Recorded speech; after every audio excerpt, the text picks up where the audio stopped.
Welcome to the March 2015 edition of West Michigan Issues and Impact. I'm Al Vanderberg, County Administrator for Ottawa County and also Chair of the Grand Valley Metro Council. And joining me today as co-host is Shannon Felgner, the Communications Manager for Ottawa County. And we're very pleased today to have as our guest Mr. John Weiss, who is the Executive Director of the Grand Valley Metropolitan Council. Welcome, John. Glad you could be here today. Thanks, Al. It's great to be here. So you have quite an impressive history, John. I think you've done just about everything there is to do in the public sector, private sector. We learned today you even worked in radio for a while. So give us a little bit of your background and what you do today. Okay. Well, I started out actually in radio when I was still in high school. I worked at WHTC in Holland. And from there, I did some work and sort of paid my way through college as that, and also working for a state representative. Had the opportunity to work for Governor Milliken at the time. Graduated in 3 years from college and then became city manager in Coopersville in Ottawa County, and I was city manager. I remember that. Yeah, you remember that. Al, we go back that far. Yeah. So I was in Coopersville, then I went to Wyoming, city of Wyoming, left Wyoming to take a job in the private sector, managing public sector projects for a large architectural firm, ended up at another firm, ended up owning it, and then retired and went to work for Grand Valley Metro Council.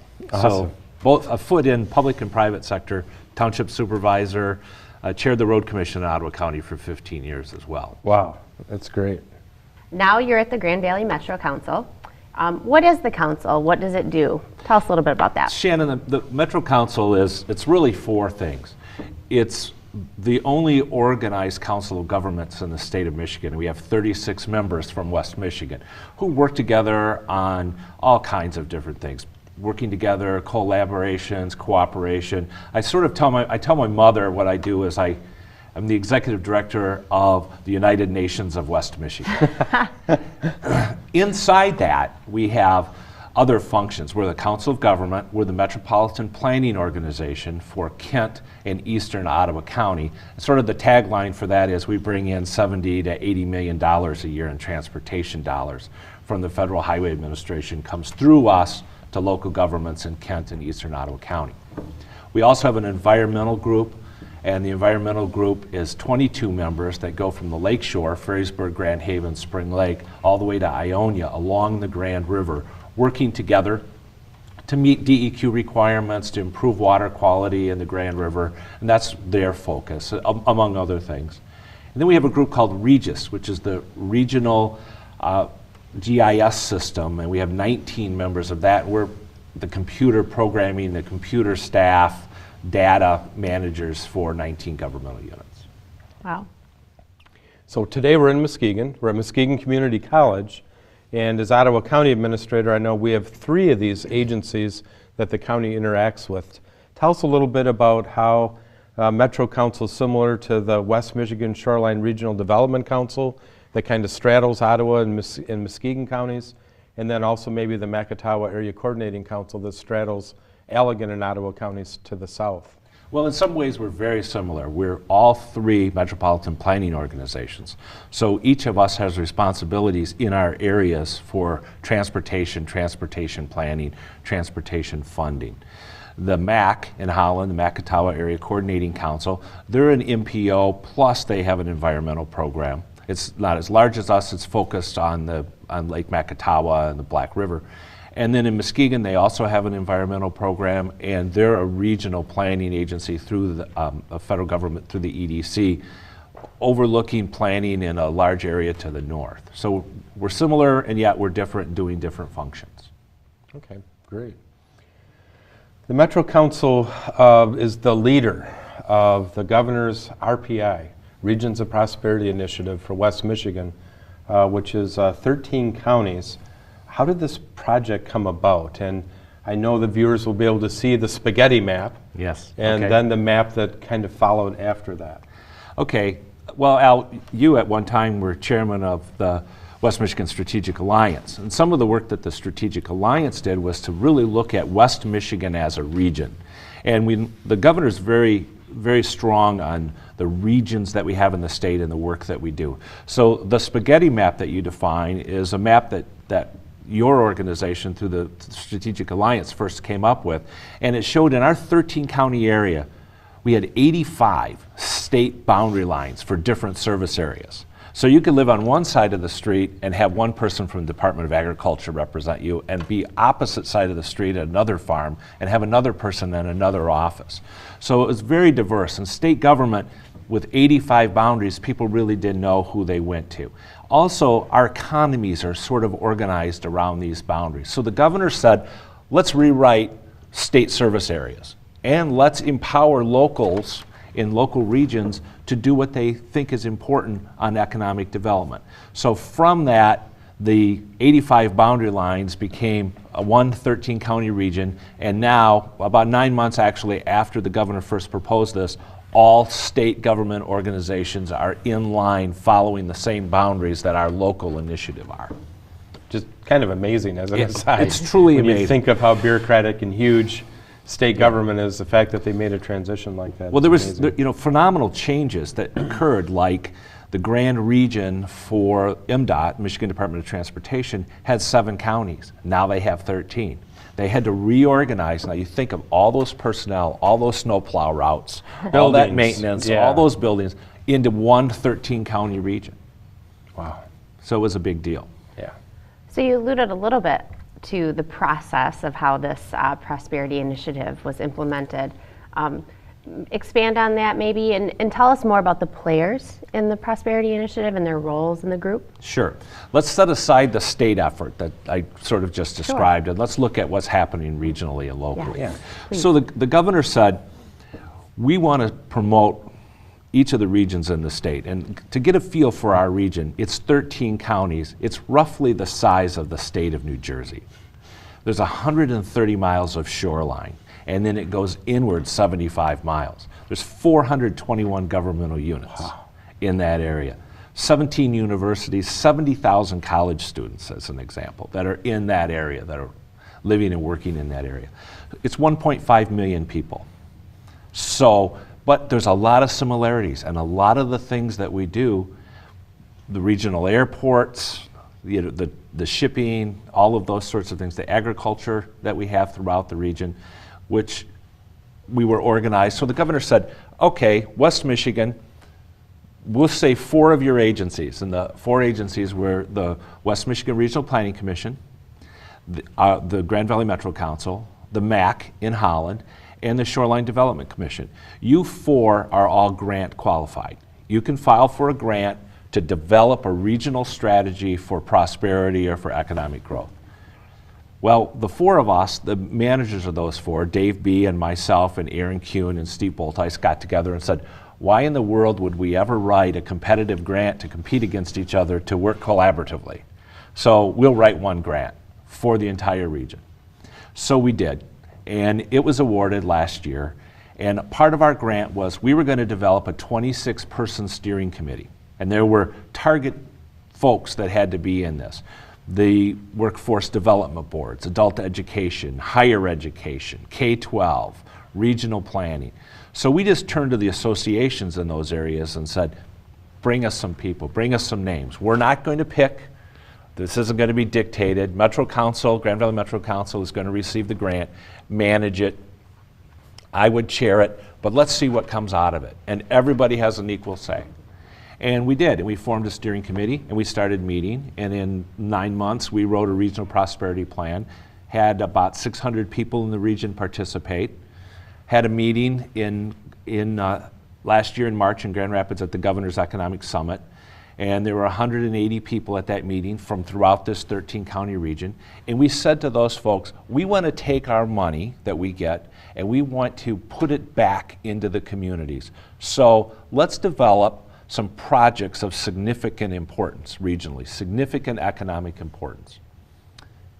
And they can be anything. So we got together in March and we said, what would be the criteria to determine a project of economic importance in a 13 county region? And the group decided they had to be sustainable. They had to be public-private partnerships. They had to enhance job growth. And they came up with 5 criteria. So we took those criteria in March and developed them a little bit more. Then we sent out 3,000 invitations to nominate. 3,000 invitations were sent out around the community, and everything imaginable was nominated. I mean, there were 31 nominations, from small little township sidewalk projects to very large regional initiatives. And that was a great test for us because it got broad enough coverage through those 3,000 invitations and being sent and resent and Facebook posted and reposted, that it got down to the point where even small projects were nominated. So we got together again in October at Grand Valley University with 125 or 30 people, and we put them up on the screen. We had pitched by the top 10, and 5 projects were nominated from that. And we said those are going to be our 5 priorities. So it was a very large process involving lots of people from throughout the region. During the last year and a half, we've had about 13 meetings all over the region. We've met in Ludington, we've met in Big Rapids, we've met in Grand Rapids, we've met in Muskegon. So that's how the initiative is spread. And it was really kind of neat to see the Muskegon port come out as number 1. Right.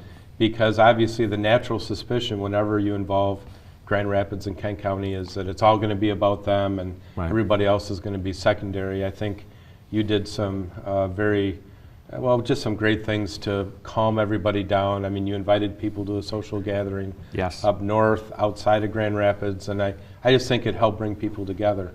Yeah, you know, there's the Holland, Grand Rapids, Grand Haven, Muskegon group, okay? But this goes all the way to Lake County. I mean, there's 12,000 people in Lake County. There's 12,000 people in a neighborhood in Grand Rapids. How do we involve everybody? Part of the way to do that is you have to build trust. And if you can build trust by the people who are participating to know that everybody has a fair shot and everybody's opinion is just as important as everyone else's. A 26-person steering committee so that every county is represented on that steering committee somehow, residents in that county, through a regional planning initiative or a workforce board or the colleges. All the areas are represented. And then you tell us what you think. And I think one of the things that surprised a lot of folks is I went into the vote day and was standing in the back of the room after opening it, and someone said, "What are you supporting?" And I said, "I don't know, I haven't read them." It was real important to me to not influence the decision of those, and people just couldn't believe that. And so I listened to the proposals like everybody else and voted like everybody else, not having read the proposals. And the Port of Muskegon came out as the #1 most important regional project for our region. And it's gone really well. We met again in February. They put a request for funding in. We gave them $31,500. They had about 48 hours to match that with private sector dollars, which they did. And the EDA, the federal EDA, gave them $61,500, and that project's rolling. So those are the kinds of exciting things that we've been able to do. And other projects have regional work too. You know, the second project was environmental, and everybody agreed that our region and our economy and our quality of life is really established by what happens in our environment with the number of rivers that we have and the waterways and Lake Michigan. So 3 of the groups, the Shoreline Development Commission, the MAC, and Grand Valley Metro Council, which covers a big portion of the region, the watershed for Lake Michigan, got together and said, we're going to work together as a collaboration. We need your help in forming that collaboration and bringing in watersheds like the Pure Marquette that is on the northern part of the region. And they were #2, and they've done really well with that. And they're working together and they're forming bylaws, and the foundations love it because it shows collaboration watershed-wide. The LGRO, the Lower Grand River Organization of Watersheds, is 2,900 square miles. Now you throw in the MAC and Muskegon, and we've got a very large portion of the state of Michigan covered by working together. Right. Well, being a lakeshore community, we couldn't agree more about the water quality being a big issue, and we talk often about protecting our asset, which is the water. Sure. So, you talked about the day at Grand Valley and working and building trust. How was that process? Was it, did you reach consensus? Was it like a vote kind of democracy type thing? Tell us about that day. Well, the day that the projects were selected, it was a vote. And the West Michigan Shoreline, they have these little computer clickers, and it was sort of live on screen, and everybody made their presentations, and the people voted on their first priority, and then they voted on their second priority, and it went down the list. And they were all good. They were, yes, and they were all meaningful, and it was a difficult decision.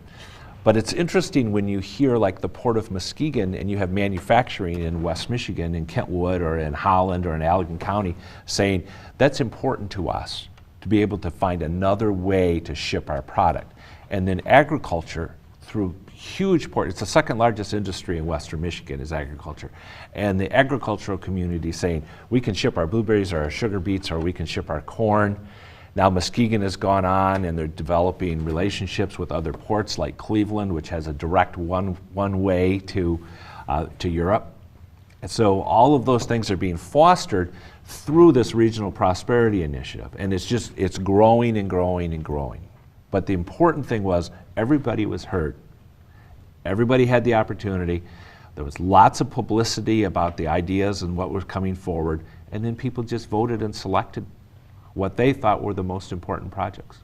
How many projects were presented on that day? There were 10 of the 31, Okay.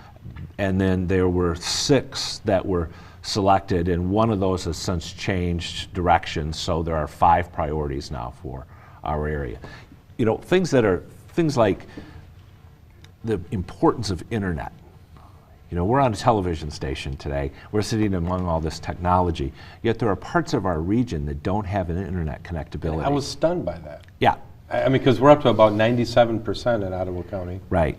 And yet, just to think that there's a fair amount of places in West Michigan where you can't get to the internet from your home. Yeah, there's a school district in that I heard about in Big Rapids from their workforce board, and they don't have internet at home. And the kids average about 45 minutes to an hour per trip each way to get to this K-8 school. So the district has put Wi-Fi on the buses, has a teacher's aide riding on the buses, and the students do their homework in the morning and in the evening on the way to and from school, just to be able to have internet connectability. Now, it doesn't matter if you're in education or you're in business or you're in healthcare, the ability to not have internet is pretty amazing.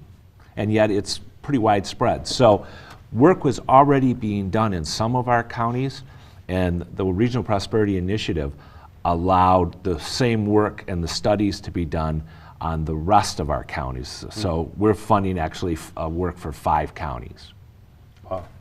Yeah, we went 2 days with no internet because our carrier had a bad week. Yeah. And so my 2 youngest kids couldn't do their homework. That got really interesting. Yeah. And I couldn't imagine having to live like that. Yeah, well, every day. I live in southern Kent County in a township of 25,000 people. My wife is a township supervisor. We bought a farm a mile south and a mile east of where we live, and there's no internet. That's in Kent County. There's 600,000 people in Kent County, but we don't have internet in southern Kent County. So give us your view of the state. So we've got 10 regions. We're one of 10. Right. How are we doing compared to the rest? Very, very well. And last week I was at the Governor's Economic Summit. We had 125 people from West Michigan attend the Governor's Economic Summit. I ran 2 breakout sessions, one specifically about the port and the computer, the internet issue, broadband, but the other was just a group meeting of where we came from, where we are. We had the state, and the governor attended both of those. And he can't really say, but we have an ongoing rivalry between us and Traverse City. Okay. And Matt McCully and the Traverse City area to the north of us, that we're the 2 leading the state. Okay. And on this initiative and on a lot of other things. Great. So, when I worked at the health department, the Traverse City area was oftentimes kind of a rival when it came to health too, and that top health status. So it's kind of interesting that's happening in this area too. we like to say, and we showed off a lot last week at the Governor's Summit, the state of Michigan gave us $228,000 this year to operate, and we passed out grants of $230,000 because we saved money last year to be able to really put the money back in to our projects. So we're doing very well with almost zero overhead and lots of collaboration, lots of volunteers. What do you attribute West Michigan's success to? I mean, what makes this area special? Well, Peter Secchia calls it West Michigan nice. I think we see the interconnectivity and the less competition because we do have commonalities. We do share the lake shore in a lot of ways. We do share our quality of life. We do share our work ethic. Mark Murray, who was the state treasurer and the president of Grand Valley University and then was president of Meyer, and he talked to our group and he said, and this is something I've repeated often, he said, I live in East Grand Rapids, I work in Walker, I recreate and play along the lake shore in Holland, Muskegon, Ludington, Grand Haven. Where do I live? I live in West Michigan. And that's how I've started asking that question, because lots of folks will ask, where do you live or where are you from? And well, I'm from West Michigan. And I spend part of my time in Grand Rapids, I spend part of my time in Ludington, but it doesn't really matter because my job is in 13 counties. And so I think part of that is that history of collaboration we have. The success of the West Michigan Prosperity Alliance has certainly, I think, brought you into the inner circle of the governor's staff, and I know you meet with them a couple weeks. What do you talk about in these things? What's the focus? There's a group that the governor put together called the Regional Reinvention Task Force, and we meet every other Wednesday afternoon. And our focus in that is how regions can work together, how we are working together, kind of sharing of experience. Matt McCauley from the Traverse City and I serve on that, but so do representatives of the Michigan Association of Counties, the Michigan Townships Association, the Michigan Municipal League, several state departments are involved in that. And we're looking at ways that the state can say, let's take these decisions to the lower level. Let's let folks at the local level make decisions because they're more aware of what's important to them than. So what are you looking for in 2015? What's new? 2015 is going to be an interesting year because we now know that we're funded, which we didn't know before because of the legislative process. We're looking at bringing those 5 projects to the next level, kickstarting all of them and getting them working, and then probably looking for other projects. One of the things that I've started is an initiative of is having a West Michigan mini summit. The Governor's Economic Summit was an economic and education summit with educators and economic developers and governmental officials and business. Well, let's have one of those, and let's do it in the fall, and let's just focus West Michigan. What can we do as a West Michigan community to improve the relationship between business and government? We're doing exceptionally well. I mean, I saw the statistics for our region, and between 2000 and 2013, the state of Michigan lost 48,000 people. But between 2000 and 2013, our West Michigan region gained 98,000 people. So we're growing. The state unemployment rate is 7.7%. We're at about 5.2. So there's lots of changes, lots of things going on. We just need to be able to work better to educate kids to have the right careers and adults to be looking for those positions. Can either of you guess how many online help wanted ads there were last month in February 2015? 27,000 for our region alone. Wow. 27,000 help wanted ads online. The number 1 was truck drivers. 2 was service personnel. 3 was registered nurses. Our economy has changed a bit to be a center of excellence in healthcare. And last month there were 555 ads posted online in our region for registered nurses. Wow. So we're growing. We're doing well. We're the comeback region. We've certainly come back to where we were. Kent County was just named as the first large county of 500,000 or more to be back to its pre-Great Recession employment rate. And that helps Ottawa and Muskegon and Lake and all the rest. So Absolutely. If we think regionally, we'll win regionally. Absolutely.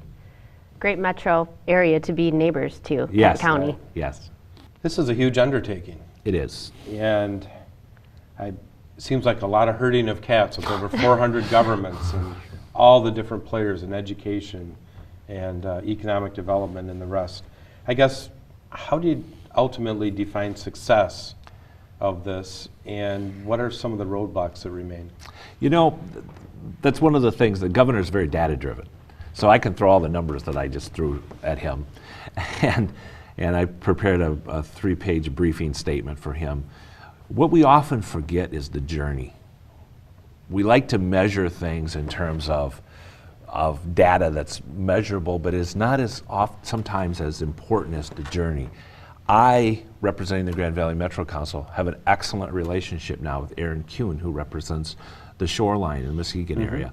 That didn't exist before this. I've met people through this process that I had no idea, and I've introduced people so that when opportunities come up, the opportunity to work together as a region on our environment versus to compete for dollars. So those are the soft side things, as well as just the success. We're going to have 5 projects going in this region in a month from now that didn't have an opportunity for That's that right. a month ago. That's exactly right. So the road proposal, governor's road proposal, very briefly, how does that impact West Michigan, and does the Metro Council have a position on it? The Metro Council does. The Metro Council voted unanimously to support the road proposal in simple terms. And it's a complicated issue because we're unwinding a long history of state government. But in simple terms, it will result in a 67% increase for road funding coming into West Michigan. So that's a $60 million number for just the Metro Council members. You know, and I'm sure it's probably $6 million in Ottawa County, it's $10 million in Kent County for the Kent County Road Commission or the Ottawa County Road Commission. There are huge dollars available that aren't currently available, and we're into pothole season, I noticed on my way over today. And so it's an opportunity to make sort of a lifetime difference. And the roads are huge issues, and the accidents on the roads are huge issues. I had a business person tell me about 6 months ago, every mile my business is located north of I-94 costs me money. And when those roads are bad and I have to detour to carry freight around them, it costs even more money. So we as a peninsula state need to do what we can do to improve our competitiveness. And this road proposal will do that by fixing these mammoth potholes and the safety issues. Thank you. Well, John, we've covered a lot of ground today. A lot of ground. It's been great to have you on the show. We have about a minute left. Is there anything else you'd like to add? Well, it's great to be in Muskegon, and I'm here often, and it's great to be along the lakeshore. My family's along the lakeshore, and I love it here. And this opportunity, the big challenge was, people said, "Are you sure you can do this?" Well, a year later, we're doing that and making a difference, and I thank you for the opportunity. Great, thank you. Yeah, we really appreciate all the work that you do at the Metro Council. It has a great impact on Ottawa County. Yes, thank you. Thank you for joining us for another version of West Michigan Issues and Impacts. Thank you, John. It's been a great conversation. Shannon, thanks as usual for your insights and contributions to the show. And we'll look forward to seeing everybody again in April when we have our next edition.